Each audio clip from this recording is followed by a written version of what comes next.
And hello, everyone. Welcome to another episode of the Backstage Podcast. So happy that you're here again. Thank you so much for that. Do you remember all those episodes where we kept wondering what's taking so long for Dominique Anglade to resign? You know, why is she so desperately trying to hold on to power? Well, it was only a matter of time, ladies and gentlemen, because this week, in fact, yesterday on Monday, Dominique Anglade made an announcement. She made a statement to the effect that she would be resigning as party leader and as M&A for Saint-Henri-Sainte-Anne as of the 1st of December. Now, we're going to get a little bit to what she said, but just to bring you guys up to speed, for anyone that follows the program, you know, this isn't to be mean towards Dominique Anglade. I mean, I know her personally. I have nothing against her. But you've probably heard me saying actually before the elections and even during the elections, during the QC brief segment that we had with Michael Forian, where, you know, in our analysis and in our explanation and the way that we saw the elections kind of evolve, if ever the Liberal Party, were to finish with whatever number of seats that they were projected in the polls, which were anywhere between 15 to 18, that Dominique Anglade as a leader would have absolutely no choice but to resign. And then after the elections, they actually ended up getting more than what they were projected to get, so they ended up with 21 seats. I was still wondering, you know, it's still not a good result. I mean, I've been on record here saying that I thought that with that result, that on the night of the elections, or at most, you know, the day after, she should have resigned, and she didn't. And I went again on air wondering what the hell's going on. I mean, I just could not understand it. And again, it has nothing to do with her personally or with her ability. I think she's a very smart person. It just didn't work out for her this time around. And especially after the elections, I was so perplexed. I was so confused because, you know, we got used to Dominique Anglade during the election period, being, you know, that leader that promoted this huge vision, this ambition, this dream for a better Quebec. If you guys all recall, she would almost on a daily basis keep repeating those lines that, you know, the Liberal Party, we see big for Quebec. François Legault sees small for Quebec.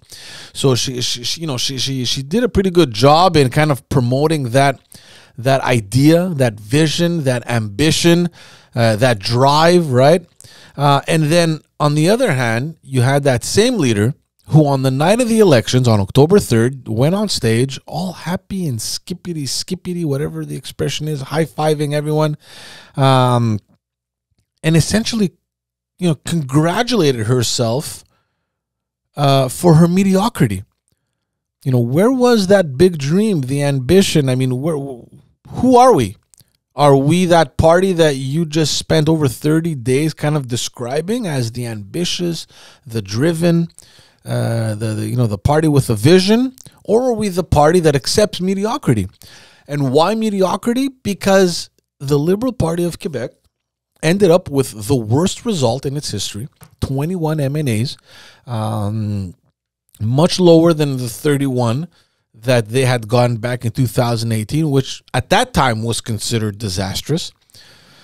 They got much less popular vote.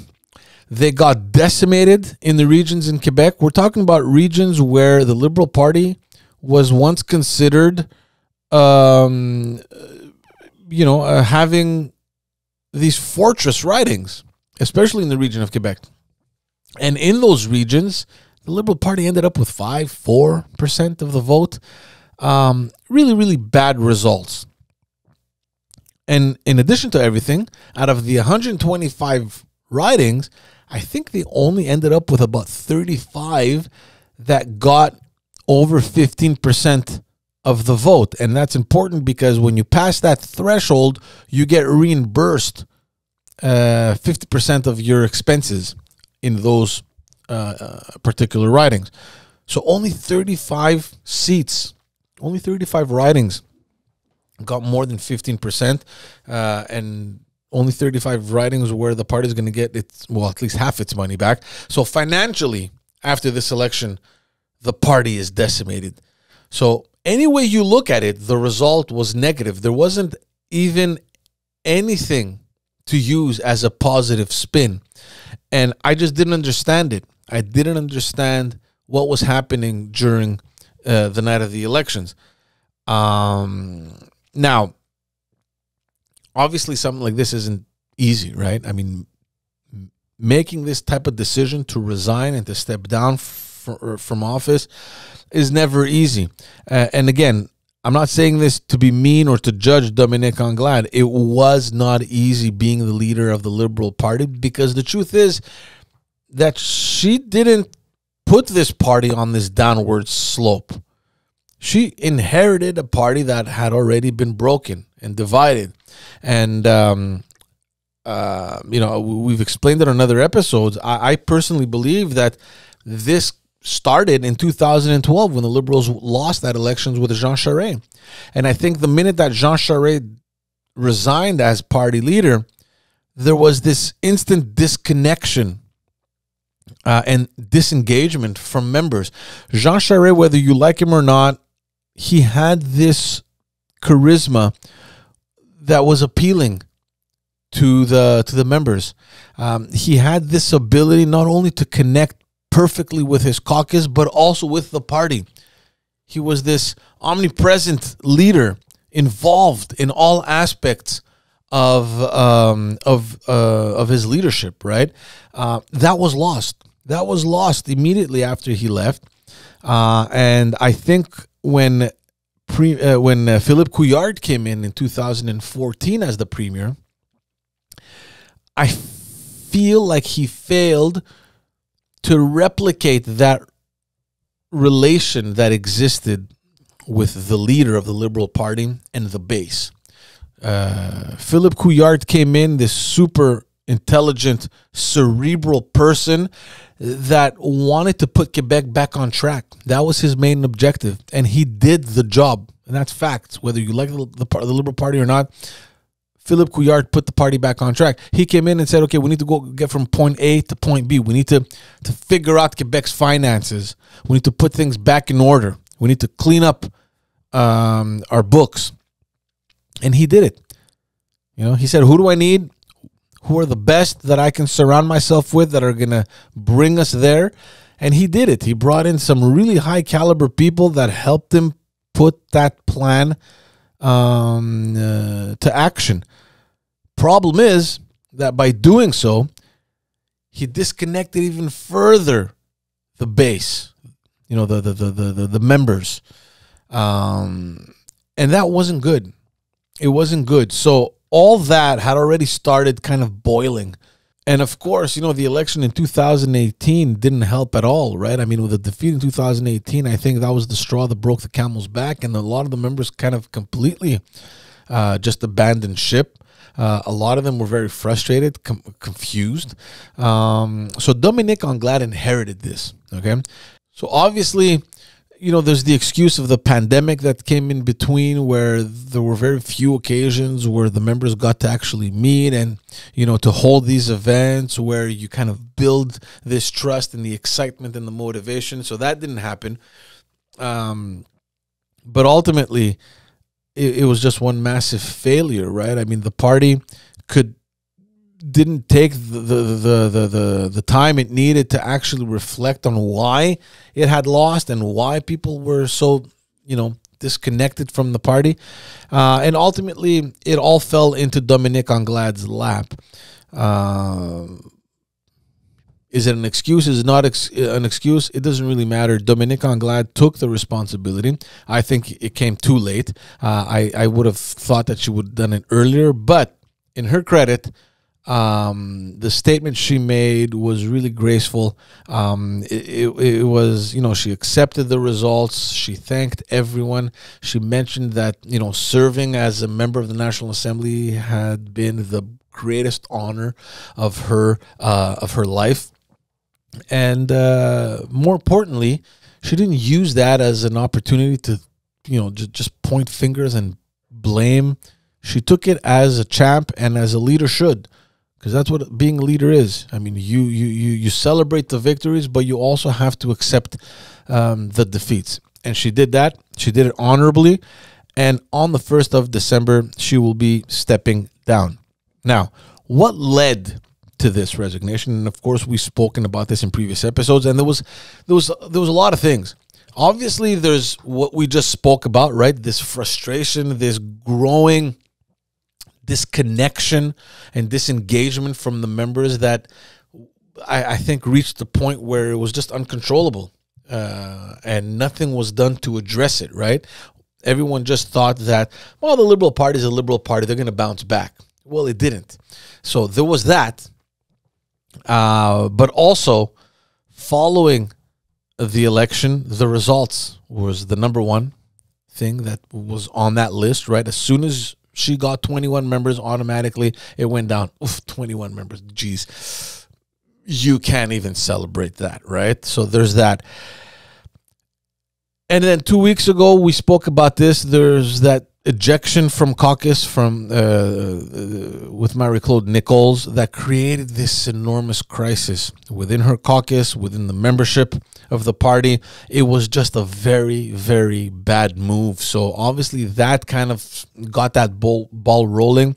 The snowball started growing and growing, and at that point on, and we spoke about that in the first episode that we put up on this ejection from caucus. I went on and said that Marie-Claude Nichols got that ball rolling, and it's going to be very difficult to stop it. People are going to jump on that train, and it won't be pretty for Dominique Anglade. And in fact, that's exactly what happened.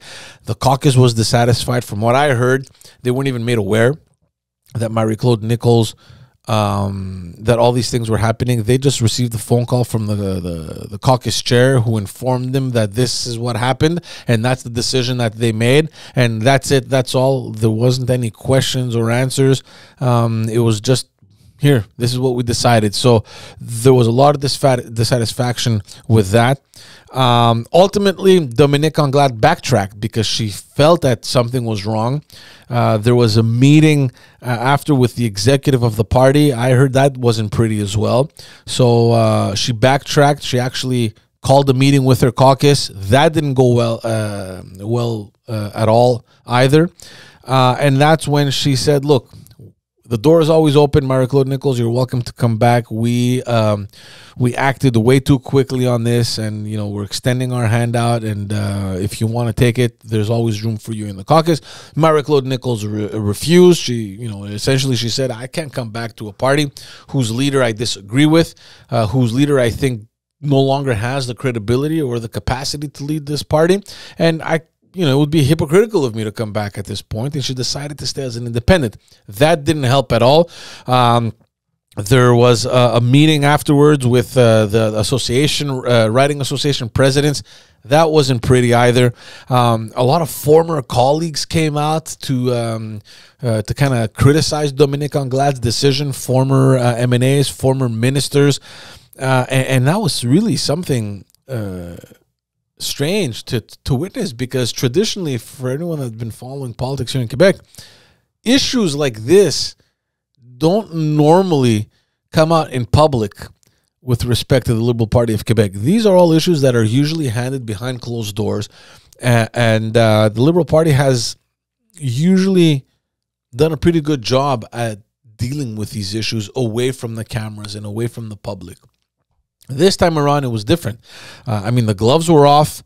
People were coming out. They were pointing fingers. It wasn't pretty. And again, this shouldn't have been easy for Dominique Anglade. Let's be honest here. This is something that takes a toll on you.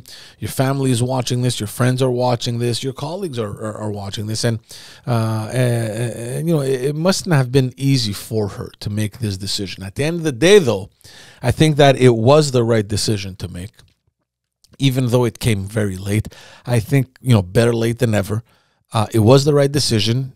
Dominique Anglade is now allowing the party to kind of, turn that page, close that chapter, and focus on what's going to have to happen now. And we're going to get to that, because that's very important. But before we get to that, what needs to happen, like the next steps, right, in terms of leadership and all that stuff, we're going to get to that. But before that, I think the party, while it turns that page and looks forward, the party needs to take the time to reflect on everything that it didn't reflect on in the previous years, since 2012, and especially in 2018. They didn't focus at all, or not enough, rather, on what created this kind of downward momentum away from the party. So what does the party need? Well, I think they need to define what is the Liberal Party. I mean, in recent years, at least in the last 4 or 5 years, we've seen the CAC pretty much occupy all of the center-right spectrum, where the Liberal Party usually was. And at the same time, you have growing popularity of Quebec Solidaire that has occupied pretty much all the left. There's very, if not little room in the middle. So that's pretty much where the Liberal Party was, right? So that room has been suffocated, and the Liberal Party has nowhere else to go right now. In the last years, they've seen their supporters kind of go in all directions, except remaining in the Liberal Party. So they need to figure out exactly what they are, where they need to be, what issues they need to represent. Definitely, 100%, they need to reconnect with the base. They need to bring back the members. They need to get these members re-engaged and active again. This is something, like I said before, that has been lost since 2012, since Jean Charest left. And they have consistently failed at getting these members back and involved and motivated as they used to be. There's obviously this new reality now where there's a clear defining line between the regions and the big metropolitan areas, Montreal and other big cities, right? Premier Legault has been very intelligent in playing into this nationalist ideology, this nationalist base, which primarily is found in the regions. And he's kind of dismembered the Liberal Party. The Liberal Party, for those who know, it was probably the one party that had managed to kind of bring everyone together. Nationalists, Anglophones, Allophones, immigrants, regions, cities. There was this huge, big pot where everyone was welcome before, and they did a very good job at keeping everyone happy. Premier Legault has broken that by playing really into the nationalist front. And the Liberal Party, because they failed to define where they are situated, they had a huge problem in the last mandate on dealing with certain issues that Legault was hammering, especially ones that were dealing with, Quebec nationalism. We're talking about Bill 21, Bill 96. The Liberal Party didn't do enough. And a lot of people were saying, well, look, it makes no difference. François Legault had majority in the House. These bills would have passed anyway. Yeah, of course they would. But the Liberal Party could have defended their side better. And I think that a lot of people, especially in Montreal and the surrounding areas, the Anglophone communities, the Allophones, the immigrants that were traditionally in favor of the Liberal Party kind of felt, I don't want to say insulted, but kind of lost, right? It's like, where are you? How come you're not taking, a more active approach? And of course, we all know how the Liberal Party kind of flip-flopped around with, the whole issue with the Bill 96. I'm convinced they didn't even know how to, where they were situated and what they represented in that bill. I think even the caucus, the members of the caucus were lost. They didn't, where are we? What are we defending here? What are we supporting? I'm sure the people were lost as well. So there was a huge failure there. And again, there's been this disconnect, obviously in the regions, but also in the big cities like in Montreal. So they need to figure out a way to bring everyone back together. They need to figure out a way to get people happy again and to bring everyone in the same boat like it was before. Figure out a way to satisfy everyone. Make everyone feel confident about where your positions are. Because, look, for everyone that's been following the Liberal Party, and, historically, I mean, it's always been about federalism versus separatism. And whether you agreed or not with the Liberal Party of Quebec, if fundamentally you were a federalist, you were voting for the Liberal Party of Quebec. If not, you were going probably to the Parti Québécois. That reality is gone. That doesn't exist anymore. It's no longer, in the decor. So immediately, the Liberal Party has lost that edge it had in convincing the electorate to support the party. So it has to figure out concrete and fundamental things that they need to go gain support on. And of course, it's not only on the Federalist issue that the Liberal Party was surviving on, right? I mean, the Liberal Party has a huge history, and they're behind some of the biggest, most important decisions ever made in Quebec's political history. Let's be honest here. But primarily, that's what it was, right? That's what defined this political ecosystem in Quebec. Are you a Federalist? Or are you a separatist? And since that's gone, well, you have a lot of people wondering, where do I go now? And the Liberal Party has failed to kind of raise its flag and say, hey, we're here. Don't forget, we are doing this. We're going here, this direction, that direction. This is what we support. This is what our vision is. I think they failed at making their positions clear. So they need to reconnect with that base. And essentially, they have to redefine itself. They have to figure out a way of modernizing and doing politics a little bit differently. And, a lot of people, they're talking about rebuilding. That word, I'm not so sure if it's right, because when you rebuild, it means that you're destroying everything and you're starting from scratch. And with a party as old as the Liberal Party, you can't put aside everything that this party has been a part of, all that history. So you can't rebuild. I think the better term is you need to evolve. So the party needs to figure out a way to evolve into this newer context, this newer political reality that we're living, and to figure out where it fits. And it needs to figure that out. It needs to figure that out, because if they fail to really do this exercise and to really focus on where are we, who are we, and where do we want to go, I'm not so sure that the future is bright for the Liberal Party of Quebec. So this is an important step that needs to be done, and it needs to be done properly, which is why I hope that the Liberal Party won't rush into this leadership campaign, into the next leadership race, because there is going to be a leadership race. We're going to talk about that in a few seconds. So they can't rush into that. They really need to complete this exercise and to complete it effectively and make sure that everyone is on the right page in order to move forward. So how do we move forward now? What's the next step? All right. So Dominique Anglade, as of the 1st of December, is stepping down. Immediately, what that means is that the party needs an interim leader. All right. So this interim leader, it's what the term says, is in the meantime, right? So until the party elects a new leader, you need someone in place. Now, obviously, that interim leader is going to come from the sitting MNAs. Usually it's the party that selects the interim leader, but they always do it in collaboration with the caucus. So there's going to be a meeting this week with the members of the caucus and the executive of the party, the executive committee of the party, and they will announce the new interim leader. That's number one. The other thing that obviously is going to happen is that Premier Legault, because he's the one in charge of this, was going to have to call a by-election in Saint-Henri-Sainte-Anne. Saint-Henri-Sainte-Anne is the riding that Dominique Anglade won. And so she's no longer there. Well, that seat becomes vacant. So there has to be an election called in that one seat within the next 6 months. So the deadline is obviously the 1st of June.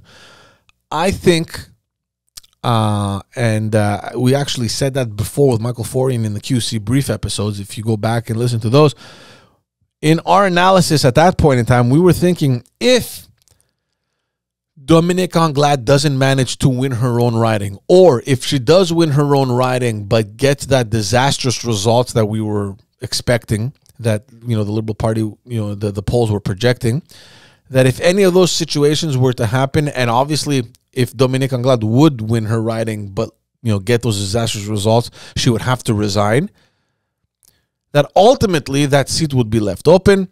And we thought that for sure the Liberal Party probably wouldn't stand a chance to winning that back. So I still believe that. what we were saying back then. I think it's going to be hard for the Liberal Party to win that by-election. Of course, within the next 6 months, we don't know when, Premier Legault is going to call this election. So it could be next month, it could be in 2 months, or he could wait all the way until the end and call the elections in, at the end of May, early June. Anything can happen in that window. Maybe the CAQ is going to drop in popularity. I doubt it. I think they're still going to be hovering really up above and beyond all the other parties. I don't know. Maybe the Quebec Solidaire will drop. The Liberals will go. Anything can happen in terms of the polls and the support that these parties have. I don't think that the Liberal Party is going to have what it takes to win this this riding. Traditionally, in by-elections, the voter turnout is much less also to begin with, so that doesn't help.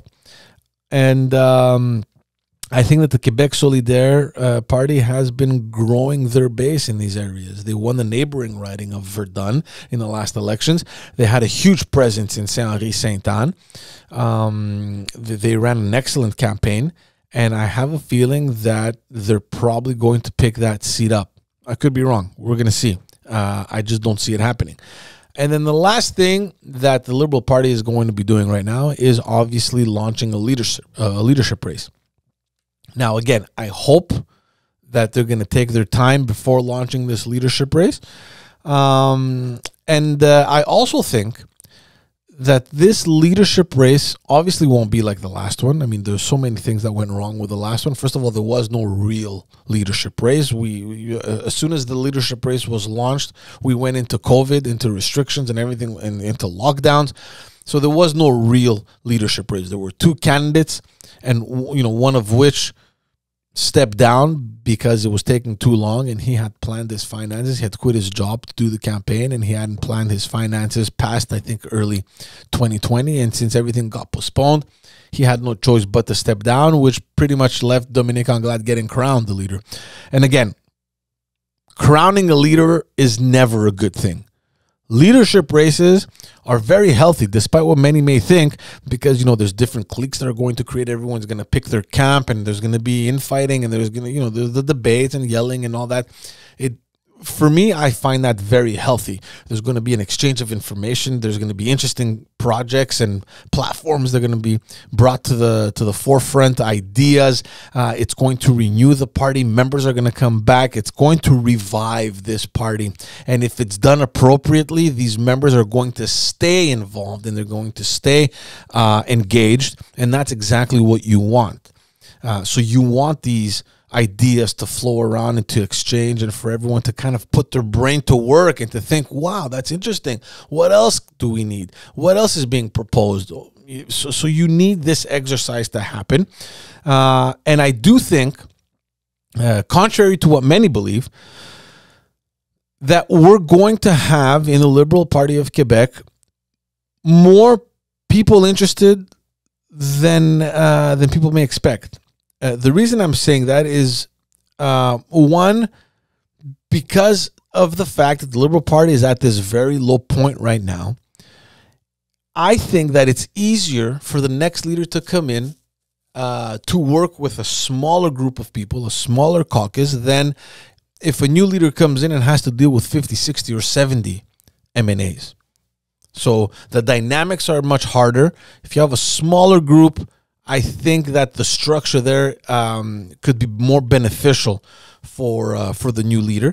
And I also think that a lot of people think that because the party's at a low point right now, where they have 19 MNAs, and if they bring Marie-Claude Nichols back, it'll be 20, because I don't think they're going to pick up Saint-Henri-Sainte-Anne. But because they're at this very low point, a lot of people may think that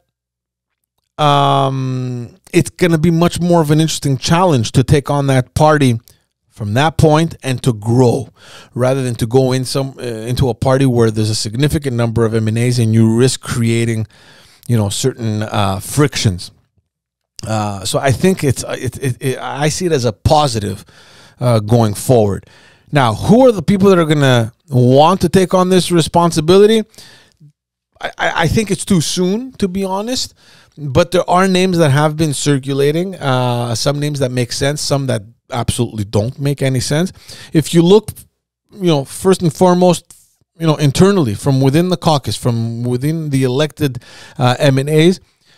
In my opinion, there are three names that jump out. There's Marc Tanguay, André Fortin, and Mara Risky.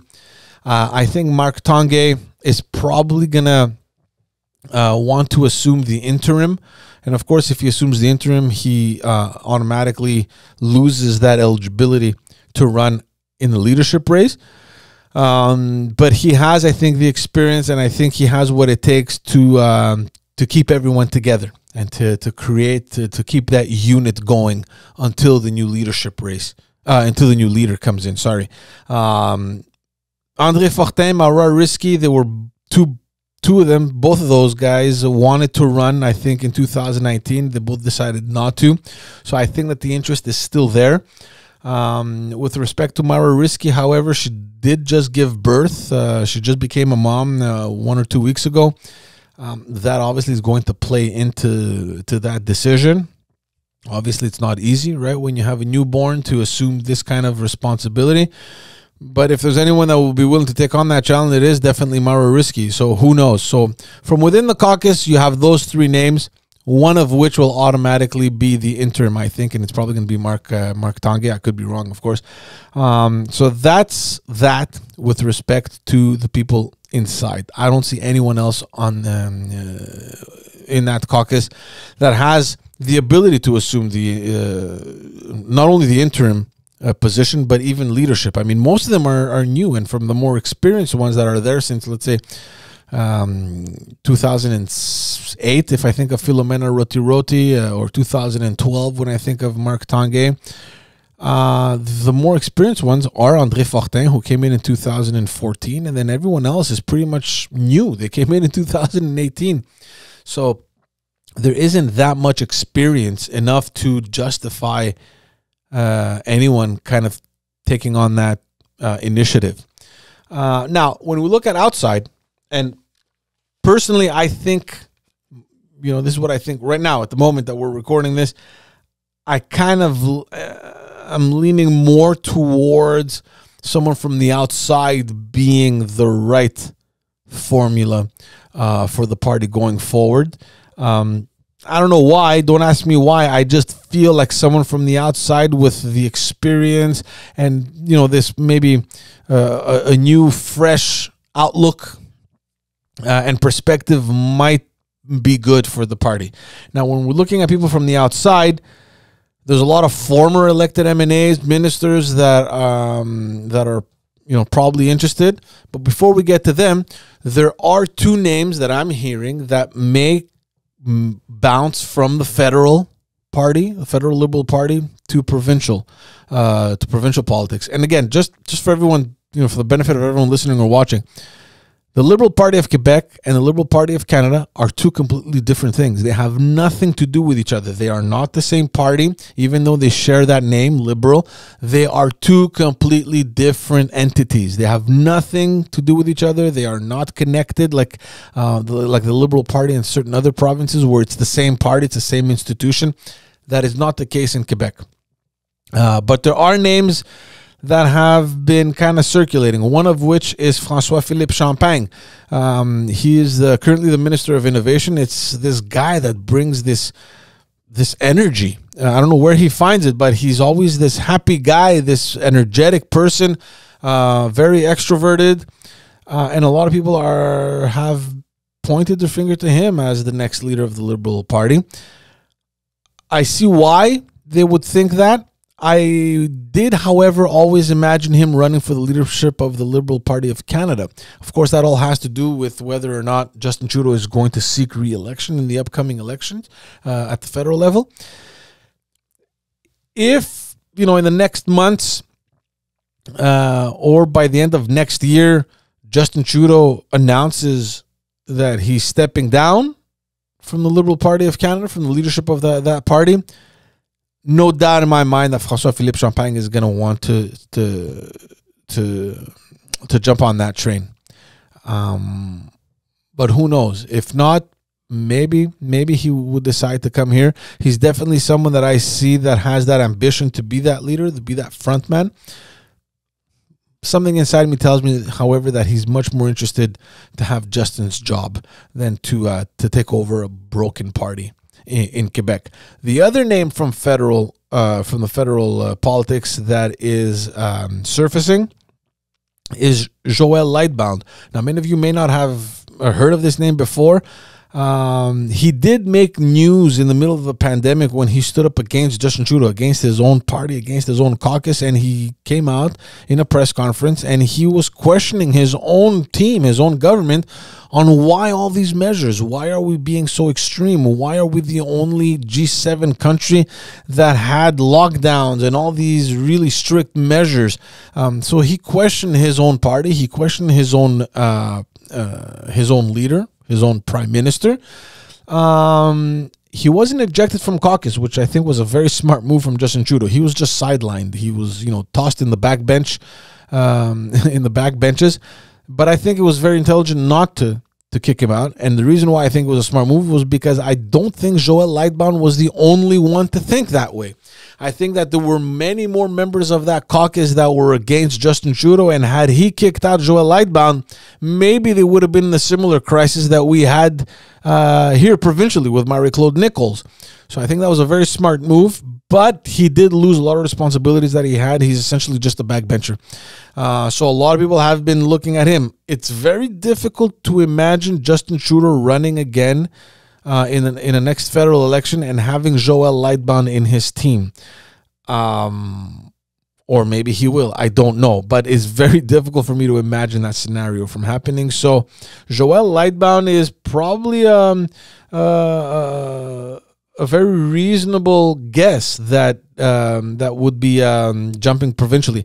He was questioned, I believe, yesterday, and he did say that obviously the doors remain open. He would never close any doors. Standard answers, right, that everyone gives, that never close any doors, and that at this point we should just wait and see what the Liberal Party wants to do, and see what rules and regulations they put in place for the next leadership race, and that's it. So he left it kind of flu, right? We don't know where he's at, but he didn't dismiss it either. So that's that for the people coming over from the federal.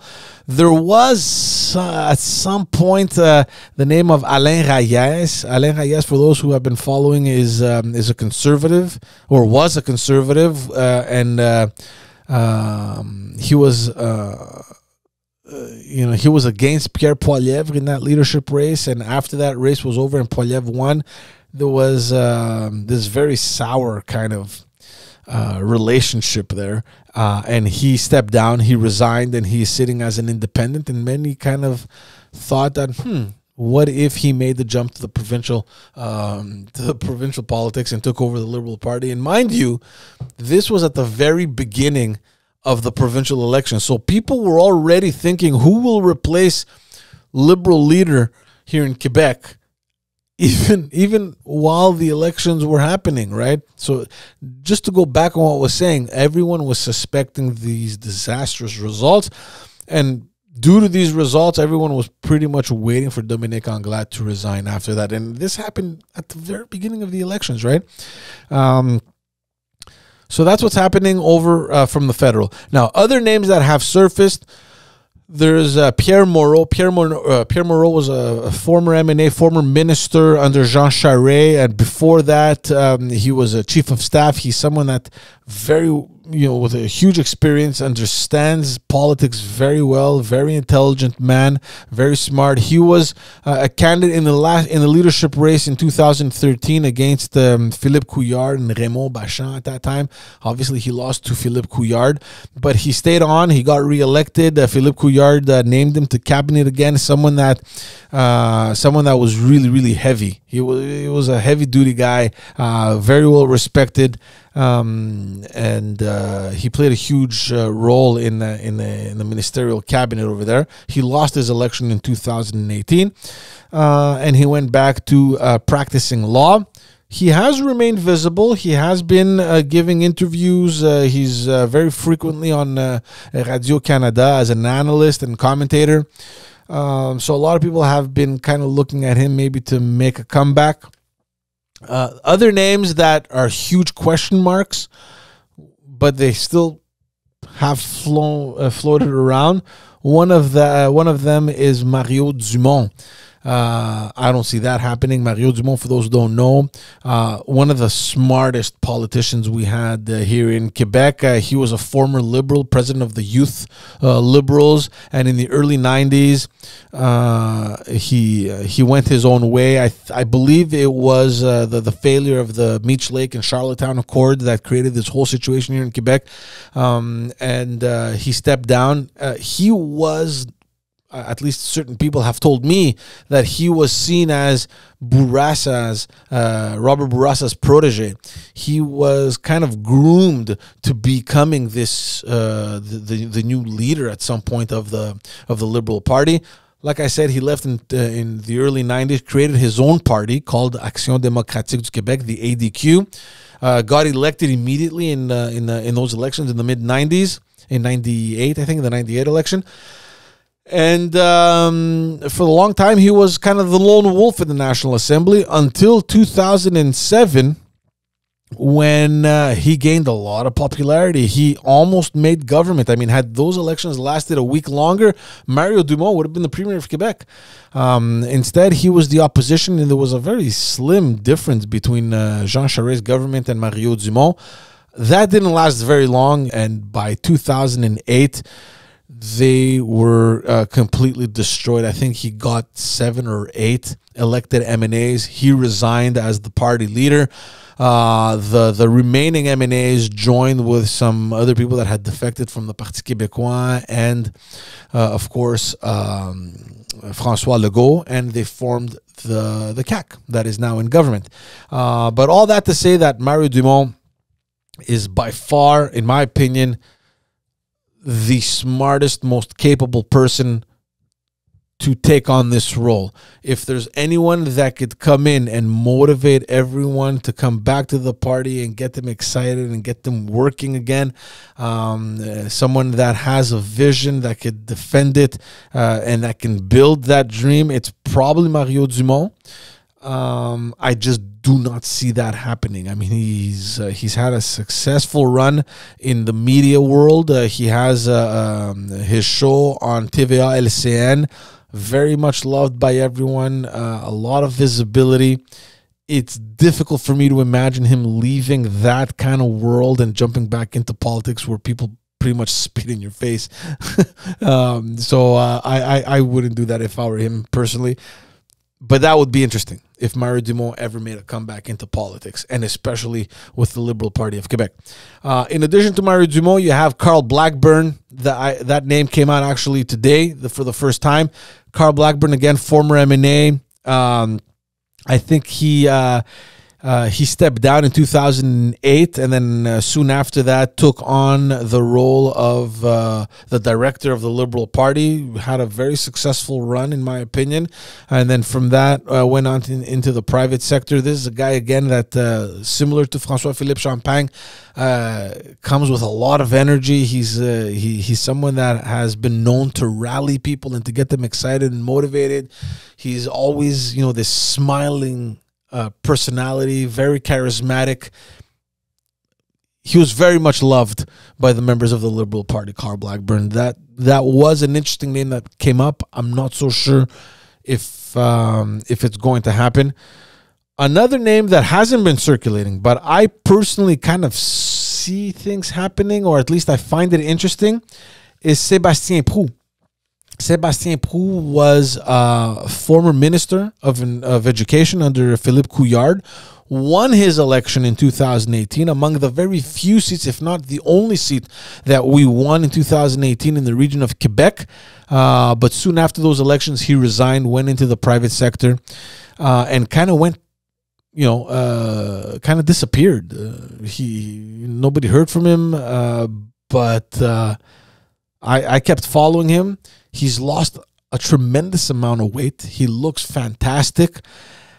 And I just find it interesting that a couple of weeks before the elections, he resurfaced. He started making public appearances again.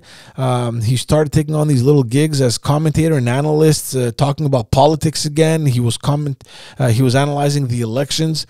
I just find that interesting, that out of nowhere, Sébastien Prou just reappears in the decor, looks fantastic, and is kind of commenting politics again. I could be completely wrong here.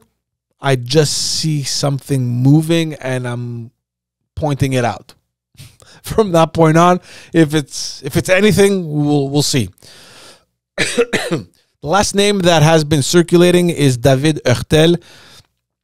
David Hurtel was brought in by Philippe Couillard, became Minister of Environment, and then became Minister of Immigration. Didn't seek re-election in 2018. Someone that, however, remained active, remained visible in the media. Someone that is obviously very intelligent, very well spoken. I don't know. I don't know if he's interested. I'm not so sure how much support he would have also. But other than that, aside from all that, I mean, he would be an interesting candidate. I think he would bring much to the debate and into the race. The last name that I'm going to mention, which I hope doesn't happen, but it was brought out because there was a poll that was conducted in who would have the most support as the next leader of the Liberal Party. And on top of that list was someone by the name of Denis Coderre. Denis Coderre was a former federal minister with the Liberal Party, stepped down from federal politics and ran as the mayor of Montreal, won as mayor of Montreal. I can't remember the year, but lost 2 consecutive elections after that. So, with that kind of track record, he himself came out in the last municipal elections after his defeat and, accepted the results and said that he closed the book forever. That book of politics is long gone, and that he's moving away from politics from that point on. It was a crushing defeat for him. Of course, it's embarrassing also to have 2 defeats and to have that personality that Denis Coderre has, right? I mean, he's very well known, very ambitious. Some may call him a little arrogant, but nevertheless, 2 consecutive defeats municipally. I'm not so sure that the smartest thing to do is to bounce back into provincial politics. I don't see someone with his profile actually taking over the Liberal Party and actually doing good for the Liberal Party. I don't even understand how he's on top of that list. I don't get it. And I have nothing against Denis Coderre. This is just my personal opinion. I'm not so sure he would be the right fit for the Liberal Party of Quebec, but I had to say this name because in today's poll, he was up there, position number 1, Denis Coderre. I just think that it's over for him, and he understood it, and he's doing well in his new endeavors, and I just think that he should focus on that. Personally, it's my personal opinion here. That's pretty much it, guys. These are the names that have been circulating. Maybe there'll be more, maybe there'll be less. I don't know. Something inside me though tells me that there's going to be an interesting leadership race. And it's up to the party now to make sure that that actually happens. But before that happens, they have to figure shit out. They have to figure out what's going on. They have to figure out where they are, where they want to get to. And it's going to help these people that may be interested to run. It's very hard for me to imagine any of these candidates or potential candidates or people, anyone interested, coming in and not knowing what to propose. So the party needs to do that job for them beforehand. I think it's crucial. It failed to do it before, and it has to do it now. So that's pretty much it, guys. Let me know what you think of all this situation with Dominique Anglade resigning, the reasons behind it, the future of the party. Is there a future of the party? Let me know in the comments below. I'd appreciate that. I love reading your comments, by the way, so feel free to comment and to exchange. Give this a 5-star rating if you're listening to this on any audio platform. If, like me, you enjoy the visual content more, then head on over to YouTube and subscribe to the page. I'm trying to grow that community, and it would help me tremendously if you did that, and I'd appreciate it. Thank you all so much for tuning in. I appreciate you, and I'll see you in the next episode. Take care.